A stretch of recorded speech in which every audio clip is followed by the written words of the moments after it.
Hello and welcome to the EdTech podcast. I hope you've had a marvellous week.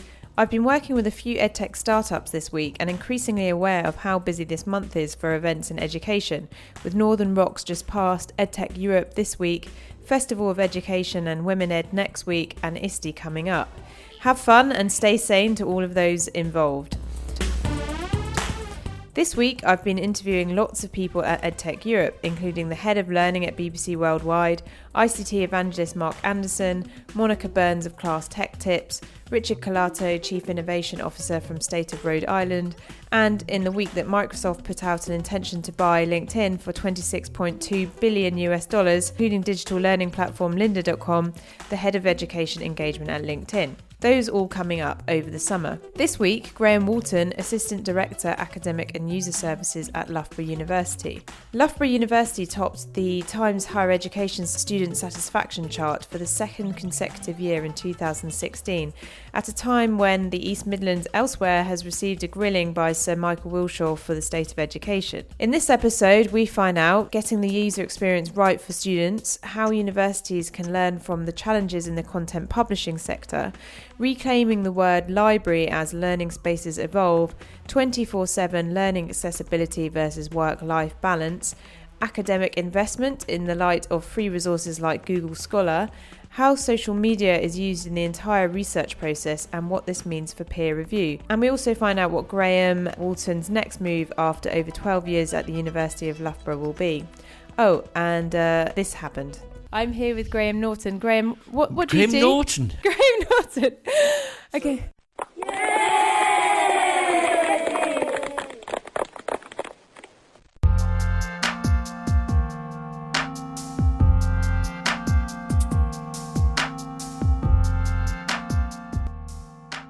My role is Assistant Director, Academic and User Services at Loughborough University Library, which basically means that I look after all the front-facing services that students and academic staff expect from the University Library. And what have you been doing here at Arundel House today? Well, I'm also an Honorary Research Fellow in the Centre for Information Management, which is attached to the Business School at Loughborough. And I think one of the interesting issues that is happening is there's something called the UX, the user experience. And that's something that started in the States, and it came primarily from people who were developing interfaces that people could use. And they realised that what they had to do was to actually assess that user experience and develop the interfaces to make sure it was giving a great user experience, UX. So what's happening is that concept is gradually, by osmosis, spreading out into other sectors. And certainly in libraries, we are acknowledging that the user experience is crucial. If we don't get the UX right, then the students and the staff are going to go elsewhere. And if we look at the publishing sector, they're realising that they've got Google, they've got other forms of open access publishing, which is competition, so they've also got to address the UX. So they've got to get the UX right for the people who actually pay for their content. And for universities, what do you think that means in the sort of short term? What kind of things are universities introducing as a result of that? Well, I think it's tied also into the fact that now students are having to pay full fees. So to some extent, students are becoming customers. Even though the customer word is a very controversial word in higher education, and a lot of people think we don't have customers, that students aren't customers. But at the end of the day, students are paying out a lot of money. So therefore, we've got to get the UX right. So therefore, what's happening now is that a lot of work is going in with students to actually assess what they want and what they expect. So for Loughborough University, that's really important. And the Times Higher has a annual award called the Best Student Experience. Yeah, I saw that recently came out, didn't it? So we got the Best Student Experience. And that's been a couple of years, isn't it? Well, we had it for 2 or 3 years, then we were the best UX in England because somewhere in Scotland got it.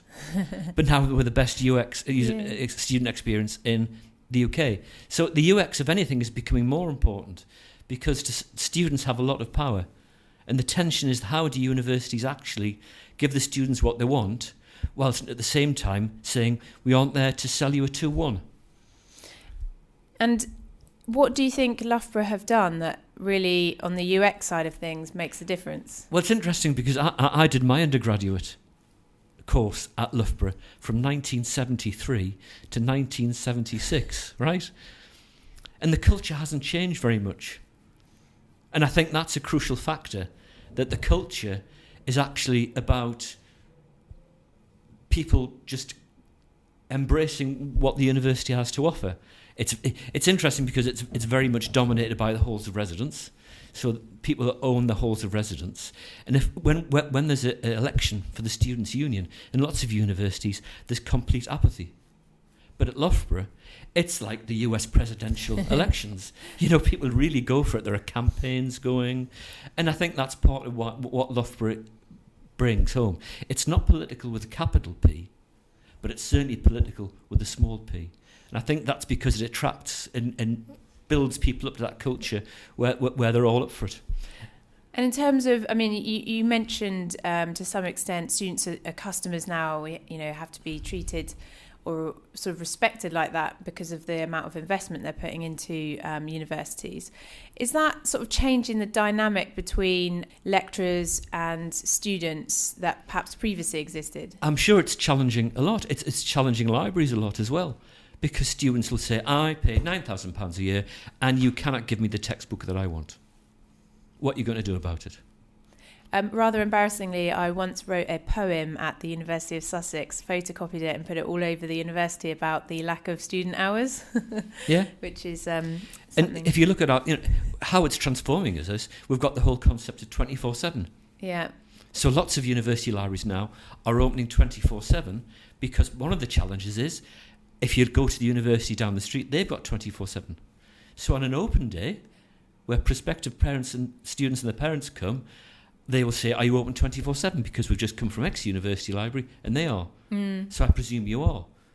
Whereas we aren't, and we haven't gone down that route for reasonable reasons, because we are open 24/7 at some time, but I think it's about work-life balance. Mm-hmm. We're open 24/7 at revision and examination times, but if we're open 24/7 the rest of the time, what message is that giving out to students? They might feel pressurised that the library's open, so I should be using it, rather than enjoying the student experience. And do you use sort of learning management systems or anything like that also enhances this kind of idea of 24/7 between the staff and the students as well? I'm thinking of things like Blackboard and the VLE is open 24/7. We provide 30,000 e-journals which are open 24/7. We give access to 8,000 e-books which are open 24/7. It just so happens that the physical building isn't. Yeah.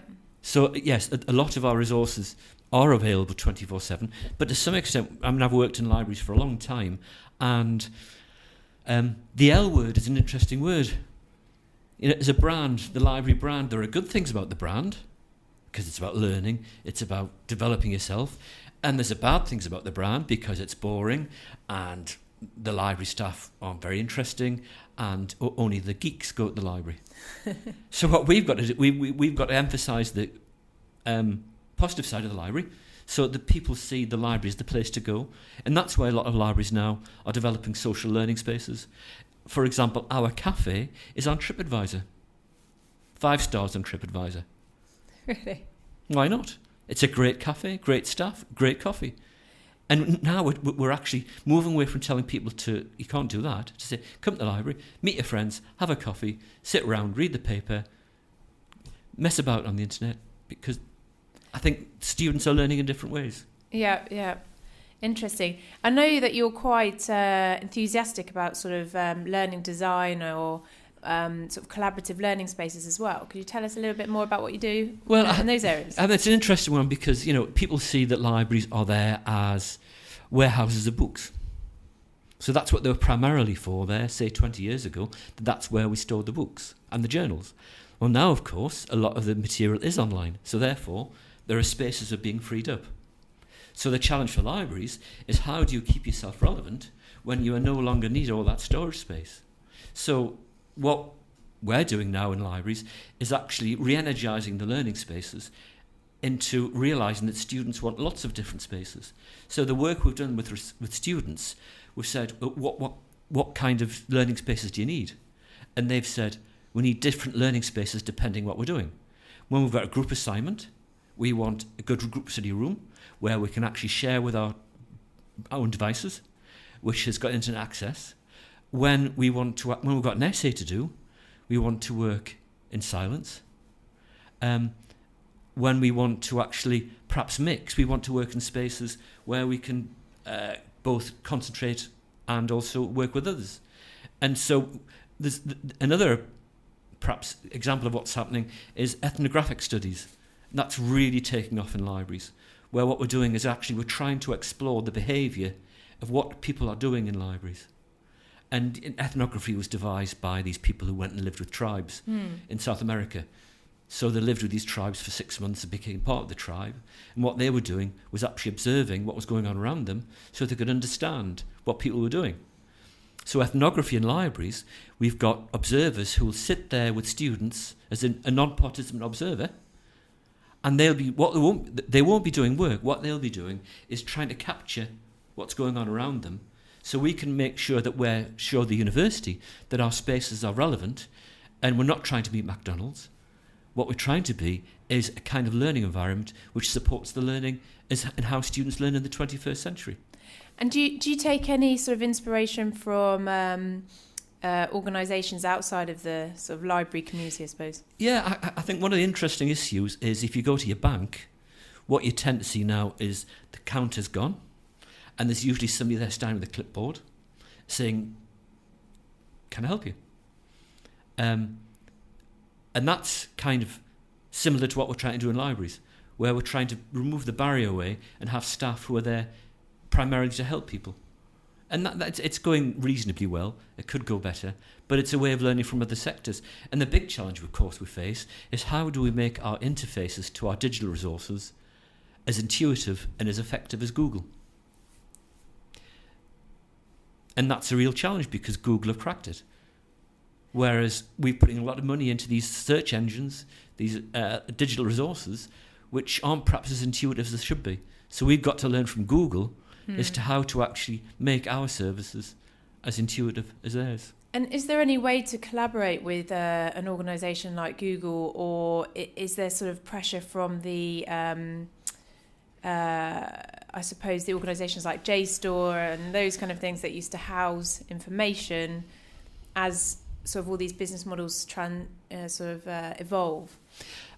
I think we'll be discussing this today at the conference, in that to some extent librarians are guilty of saying to people, you must not use Google, you can't guarantee the quality of the resources. So what we're trying to do more is moving to say, well, actually, people do use Google Scholar. So what we need to do is to show you how we can use Google Scholar more effectively. Rather than excluding it as being something that people shouldn't touch, we're actually now realising that people are using it. And certainly at the conference today, what's coming out is Google Scholar is seen as the first place where researchers at all levels are going to. So it's interesting that a single information source is being seen by researchers from many disciplines as being the research engine of choice. And is Google Scholar free, or does it have like a premium model? No, it's free. It's free, yeah. Interesting. One of the issues is that it does give links to content. And some of the publishers are worried that it will give access to free content, so that the resources that they've put a lot of money into developing, that somebody might have posted that content on their own website, and then Google Scholar will link to that, so therefore that person will have free access to that content that the publishers have invested and academics have been writing. So there's a few tensions around as to how to best really accommodate the need of the commercial publishers and libraries and Google. And you mentioned that today people were discussing how lots of researchers now use Twitter right through the research phase. How is that being done?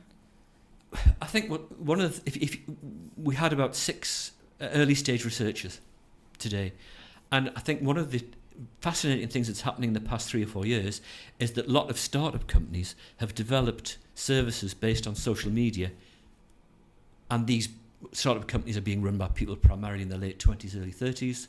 They know what people of that age are looking for. So they've actually been able to set up services which aggregate material, which allow you to actually communicate more effectively using social media. So what's happening with social media, it's being used at all stages of the research cycle. In the developing of the original idea, in the actual doing the review of what's been written about it, in the collection of data, in the dissemination of results, and then in the publishing.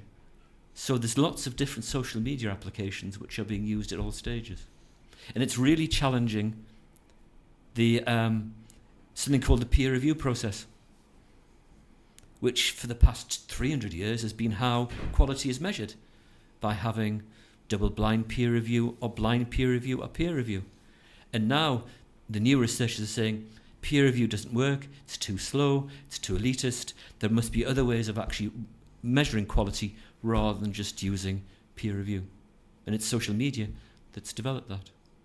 It's very interesting. I remember, there was an academic I mentioned before, Dave Cormier. I'll put the link to his work on this area in the show notes. But he was talking about exactly that, how the sort of old guard is being challenged by these sort of Twitter academic rock stars, as it were, and also using that mechanism to disseminate their work to the most rather than the few, I suppose. It's quite interesting. So I also noticed you have a book coming out with Taylor and Francis on informal learning spaces. So is that the similar idea about creating better environments to work in? That book started from a book that we did 3 years ago on university library space in the digital world, where we looked at how university libraries were changing. So we got lots of people in. And that made us realise that actually learning goes on in lots of different spaces. It might be a cafe, it might be space under the stairs, it might be in rooms designated as social learning. And students now learn, there's a realisation that students learn in lots of different learning spaces. So what we've decided is we'll do a follow-up book which actually looks in more detail at how social learning, informal learning spaces are being used. So we've got architects, we've got consultants, we've got who else have we got? We've got the student perspective, we've got the academic perspective, all writing chapters on what these informal learning spaces mean. And one of the key issues that we're addressing is that these informal learning spaces need to have access to ICT, like a utility. Like you switch the light on, like you go and get a glass of water, ICT needs to be the same. It's no different. So when students go in these spaces, they expect to be able to use their own devices instantly to Wi-Fi and hopefully have access to printers and also perhaps have access to fixed PCs. There's an expectation that it's a utility, not something that's added on. Absolutely. I mean, if you go in a cafe and it doesn't have Wi-Fi these days, it's a terrifying prospect. But I think there's a realisation in universities that they need to actually make all their spaces Wi-Fi enabled. Yeah. And another area that's really interesting is, a student will have their smartphone, they will have their laptop, and they'll be using a university PC all at the same time. So we've done some work with students to say, you've got your smartphone, you've got your laptop, you've got the PC, what do you use them for? And what's come out is that the smartphone is being used to organise their social life. The laptop is being used to organise their social life and do a bit of academic work. And the PC is being used for their academic work.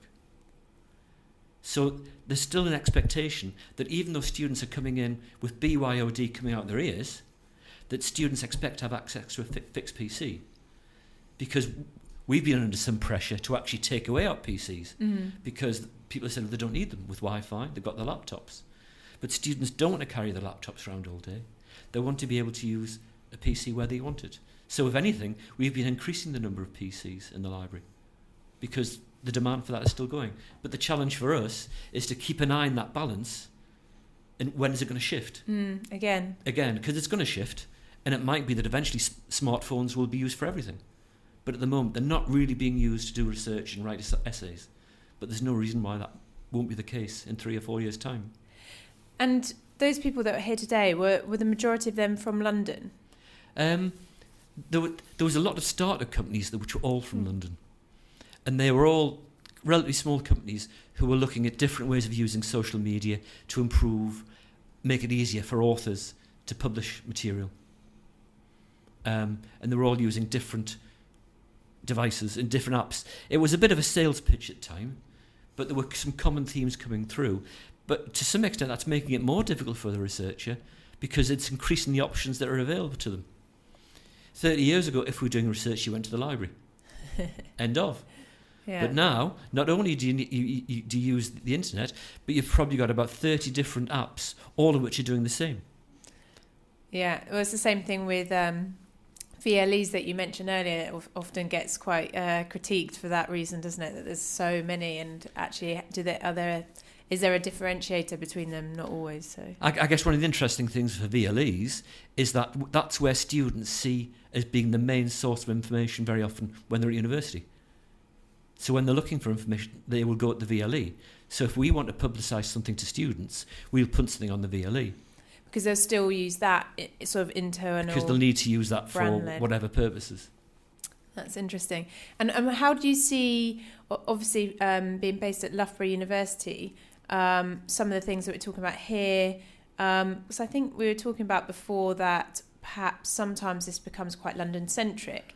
But then at the same time, Loughborough University is leading on student user experience. So, well, I mean, it's interesting. We've just opened a campus in London.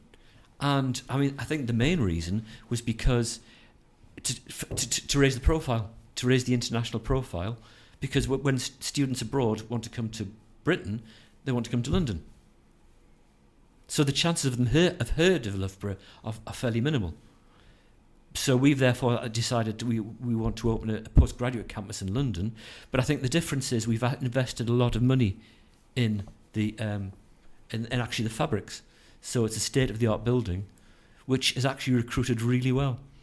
But also, because of the way the curriculum is organised there, it's very much around multidisciplinary projects.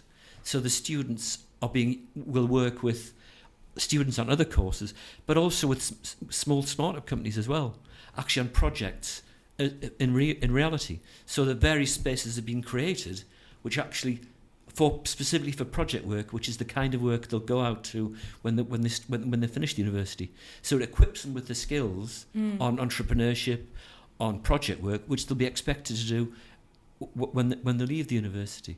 But at the same time, we've actually had to set up a physical library space because I think originally there was perhaps an understanding that a physical library space wasn't needed. But they had to reassess that because of student expectation. So we've now actually created a space called the library, because when we ask students, why do you come to the library? It's because they know what goes on there. It's where people learn. It's where there'll be like-minded people who are there to learn. So they understand what a library space is for, which is why we've actually, 6 months after opening, created a library environment. And so I'm guessing from all of these discussions that a library doesn't have to be a silent space anymore. It can be, and it... I would say in my university library, we probably have about 11 different learning environments. And the crucial thing is that we enable students to decide where they go to when, depending on what they want to do, they know the space to go to that will support that. So I have a silence area. We also have 9 group study rooms. We've also got a massive social learning area. We've got network PCs. We've also got 2 floors with books on. So students make a decision themselves. And one of the interesting things is we had a pizza wall. Because if you can imagine, when we are on 24/7, you've got probably 400 18, 19, 20-year-olds studying, and 18, 19, 20-year-olds like pizzas. Yeah. And we had all the pizza companies in Loughborough, this is 4 or 5 years ago, saying, this is the market we want to get into. So we had to contend, how do we cope with these pizza companies wanting to bring their products into the library? Because what was happening is, we'd come into the library at 8:30, and there'd be piles of pizza boxes taller than me. So we had 2 options. We could either ban it completely and get the police involved, but that's a bit, no, I don't mean get the police involved, ban it, or we could try and accommodate it. So what we've done is we've accommodated it. So now, if students order pizzas, they've got to go outside and collect the pizza, they bring it in, and then there's a space where they can leave the boxes when they're finished with them. Because if people want pizzas... Yeah. They're just readying themselves for a life doing hackathons and that kind of thing. Yeah, absolutely. Brilliant. And so my understanding is, so you're in 6 weeks moving on from Loughborough University, is that right? Yeah, I've decided that I've done the 9 to 5 for over 30 years. I had 3 life sentences. I've really enjoyed it. But what I want to do now is actually concentrate on the things I'm really interested in. And which includes continuing doing research. So I'm doing research into the user experience for PhD students. I'm also interested in looking at how learning spaces contribute to learning. And then another great area of interest of mine is customer services, how you actually evaluate customer care. So I'm a trained customer service excellence assessor, which I'll go out into organisations and assess the kind of customer care that they deliver to people. So I want to do bits of lots of little different things. And if people are interested in that, how do they get hold of you as well? Well, the best way would be to email me on grahamwall@gmail.com. Website under construction. Perfect. Well, thank you very much, Graham. And, nice to see you. So it's exciting times for both. Exciting times for both of us, indeed. Yeah. Awesome. Well, thanks very much. Okay, thanks.